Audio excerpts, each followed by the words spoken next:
Assalamualaikum warahmatullahi wabarakatuh. Perkenalkan, nama saya Herni Hidayani Harahap. Saya dari Fakultas Syariah dan Hukum dengan program studi Hukum Ekonomi Syariah, yang mana saya diampu oleh dosen saya, Ibu Junaida MPD. Baiklah, di sini saya akan mempresentasikan sebuah presentasi yang berjudul Bahayanya Merokok. Oke, langsung saja. Sebelum kita mengetahui bahayanya merokok, kita harus tahu apa rokok itu, apa yang terkandung pada rokok tersebut. Jadi, menurut pemahaman kita atau definisi dari rokok, rokok itu adalah lintingan atau gulungan tembakau yang digulung atau dibungkus dengan kertas, daun, atau kulit jagung, dan lain-lain lah itu ya. Biasanya dihisap oleh seseorang yang dibakar ujungnya. Rokok merupakan pabrik bahan kimia yang sangat berbahaya. Berbahaya, ingat di situ ada kata berbahaya. Rokok juga termasuk zat adiktif karena dapat menyebabkan adiksi, yang mana adiksi itu adalah ketagihan dan didependensi, ketergantungan bagi orang yang mengisapnya. Dengan kata lain, rokok termasuk golongan nafza, NAPZA, yang mana kepanjangan dari nafza itu adalah narkotika, psikotropika, alkohol, dan zat adiktif. Jadi apa sih alasan orang itu merokok? Kenapa mereka merokok? Biasanya ini golongan remaja, yang mana rasa penasarannya itu meningkat ya kan? Jadi ada pun alasan pertama orang yang merokok antara lain adalah coba-coba, ikut-ikutan, sekedar ingin merasakan kesepian, atau biasanya orang dewasa ketenangan gitu ya, mencari ketenangan gitu, menghilangkan stres, macam-macam lah ya. Oke. Sebagian besar remaja merokok disebabkan oleh dorongan lingkungan. Contohnya sering terjadi di sekitar kita nih ya kan. Banyak pelajar yang merokok karena biar dikatakan keren. Wow, keren. Baru biar nggak dikatakan banci, bermacam-macam lah ya kan. Padahal tingkah laku mereka itu adalah tingkah laku ceroboh seorang pelajar yang mengetahui betapa bahayanya zat yang terkandung pada rokok tersebut, yang membuat mereka nanti perlahan atau na'udzubillah min dzalik terjerumus kepada obat-obatan terlarang. Oke, jadi perokok itu ada dua, ada perokok aktif, ada perokok pasif. Perokok aktif itu orang yang langsung menghisap asap rokok tersebut, sedangkan perokok yang pasif, kita hanya menghirup asapnya. Kita nggak merokok tapi kita menghirup asapnya gitu ya kan. Oke. Sekarang kita cari tahu, kenapa rokok itu berbahaya?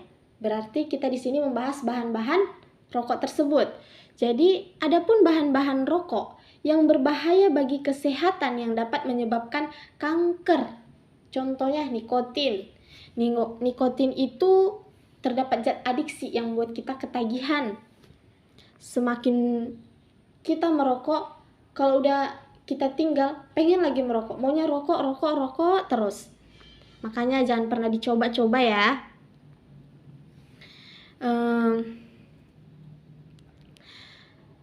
Memang pada awalnya nikotin dapat merangsang kerja otak sehingga si perokok menjadi cerdas. Namun, apabila hal ini terjadi secara terus-menerus, maka justru akan melemahkan kecerdasan otak itu sendiri.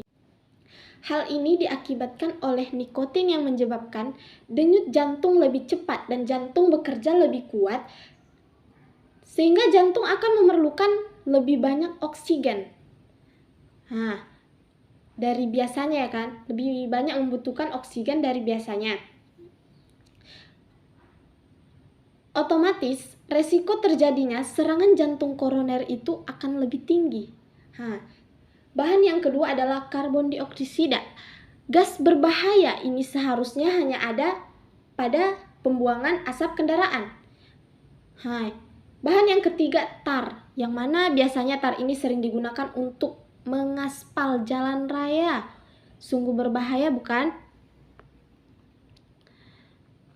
Ketika zat tersebut masuk ke dalam tubuh kita. Baru, bahan yang keempat, aseton. Aseton adalah zat yang biasa digunakan untuk melunturkan zat. Selanjutnya, formaldehid. Formaldehid ini atau lebih sering itu kita dengar dengan zat formalin yang digunakan untuk mengawetkan mayat. Nah, selanjutnya kadmium. Kadmium adalah bahan kimia yang biasanya terdapat pada maksudnya aki kendaraan bermotor dan lain-lain. Banyak zat yang berbahaya yang terkandung pada rokok. Kalian nggak takut? Di sini selanjutnya kita akan membahas tentang penyakit yang ditimbulkan oleh rokok. Kebiasaan merokok dapat menyebabkan berbagai macam penyakit, bahkan bisa menyebabkan kematian. Berikut beberapa penyakit yang dapat ditimbulkan oleh rokok. Banyak ya, padahal tertera di label. Apa maksudnya sampul rokok tersebut itu merokok membunuhmu. Itulah ya. Jadi ada itu penyakit kulit, ada penyakit tenggorokan mulut, kanker paru-paru, jantung. Wah, banyak sekali penyakit yang ditimbulkan oleh rokok. Jadi, kalian masih mau terus merokok? Karena konsumsi rokok dapat merugikan kesehatan seseorang, baik perokok itu sendiri maupun perokok pasif. Merokok merupakan penyebab utama penyakit tidak menular seperti jantung koroner, stroke, hipertensi, kanker, penyakit paru-paru, banyak sekali. Dan yang paling utama, akibatnya bukan hanya mengeluarkan biaya yang mahal untuk pengobatan, tetapi juga hilangnya waktu produktivitas sebagai masyarakat yang produktif. Ini yang paling kita tunggu-tunggu.